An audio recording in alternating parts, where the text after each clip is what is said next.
அருமையானவர்களே, இந்த நாளிலும் அவனுடைய வார்த்தையோடு நான் உங்களிடத்திலே வந்திருக்கிறேன். மத்தேயு 9:27 31 வரை உள்ள வசனங்களை வாசிக்கும் பொழுது, அங்கே 2 குருடர்கள் வருகிறார்கள். தாவீதின் குமாரனே, எங்களுக்கு இறங்கும் என்று சொல்லி. அவர் வீட்டுக்கு வந்த பின்பும் அவர்கள் அப்படியே சொல்லும் பொழுது, இயேசு அவர்களை நோக்கி கேட்கிறார், இதை செய்ய எனக்கு வல்லமை உண்டென்று விசுவாசிக்கிறீர்களா? இன்னைக்கு இயேசு உங்களை பார்த்து கேட்கிறார்.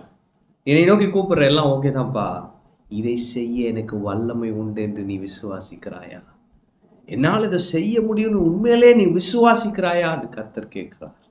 இவங்கிட்ட கேட்ட உடனே இவங்க சொன்னாங்க, ஆம் விசுவாசிக்கிறோம், ஆம் விசுவாசிக்கிறோம்.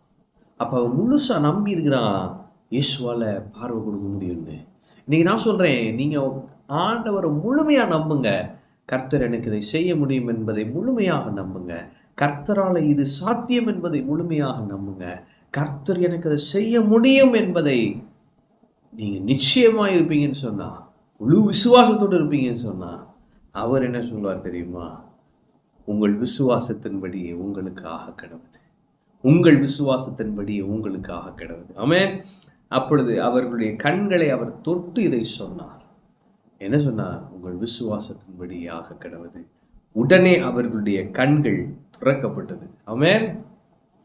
இன்னைக்கு நான் சொல்லுகிறேன், இயேசு உங்களை பார்த்து சொல்லுகிறார், உங்கள் விசுவாசத்தின்படியே உங்களுக்கு ஆக கிடவுது, உங்கள் விசுவாசத்தின்படியே. அப்ப இன்னைக்கு உங்க விசுவாசத்தை நீங்க ஃபோக்கஸ் பண்ணுங்க. கர்த்தருடைய வார்த்தை, உங்களுக்கு சொல்லப்பட்ட கர்த்தருடைய வார்த்தை, உங்கள் மேல் அவர் சொன்ன அந்த நல் வார்த்தைகள், அதையெல்லாம் தியானித்து கொண்டே உங்க விசுவாசத்தை வர்த்திக்க பண்ணுங்க. உங்கள் விசுவாசத்தை ஃபோக்கஸ் பண்ணுங்க.